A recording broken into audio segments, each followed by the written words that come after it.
Salut, c'est les bibliothécaires de Duras. On vient te parler du prix Lire dans le 20e. Tu connais ? C'est un prix de roman jeunesse proposé par les bibliothécaires du quartier. Il y a 2 sélections de 5 romans, une pour les 9-12 ans, les roseaux, et une pour les 13 ans et plus, les baobabs. Pour participer, il faut en lire au moins 2. Facile, non ? Tu votes pour ton roman préféré et tu peux même réaliser une petite vidéo pour défendre ton favori.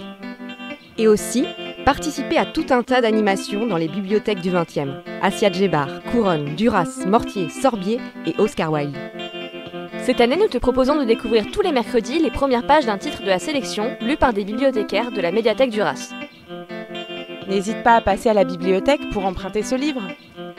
T'inscrire au prix et t'informer sur le programme des animations. À la semaine prochaine!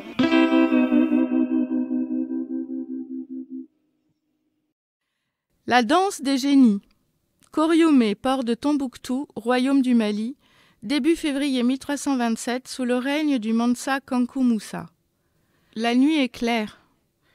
Sous les étoiles minuscules, les eaux noires du fleuve scintillent, prises entre la plaine marécageuse et le désert. Au loin s'élèvent toujours plus fort les rythmes des tambours rituels, et j'aperçois à présent la lueur du grand feu. La cérémonie a commencé. Dans mon dos, la nuit efface les huttes de ma famille, dressées sur une dune morte en lisière du désert. Voici une semaine que mon père, maître des eaux de notre clan, y a établi notre campement saisonnier, préférant renoncer pour la première fois au lac d'Ebo. Après avoir guetté la décrue qui assèche lentement les champs inondés, il a aujourd'hui jugé qu'il était temps de lancer les pêches. Dans la foulée, notre ancien a remis à mon jeune frère sa korti, une amulette de force. Tout était dit. Du haut de ses 12 ans, mon cadet venait de rejoindre la grande corporation des pêcheurs Bozo. Notre père n'a pas eu un regard pour moi. Avec ma patte folle, je reste pour lui un simple impotent. Je dois avouer qu'une vie passée à lancer et relever les filets sur les lacs ne m'enthousiasme pas. Je rêve plutôt de m'aventurer le long du fleuve Djoliba, jusqu'au pays de la grande eau salée, ou de découvrir les étendues désertiques qui s'ouvrent au-delà des dunes vers le territoire des djinns. Devenir un dompteur des forces de la nuit, un pisteur de créatures de l'autre monde, et colporter leurs légendes. Voilà le vrai destin qui m'appelle à lui. Un bruit chasse mes pensées. Les herbes d'eau remuent à quelques pas devant moi. Une ombre s'en échappe pour traverser en courant le chemin et aller se perdre entre les rares maisons. Je n'ai pas pu identifier la silhouette, mais une petite voix insistante que je tente d'étouffer me murmure en boucle.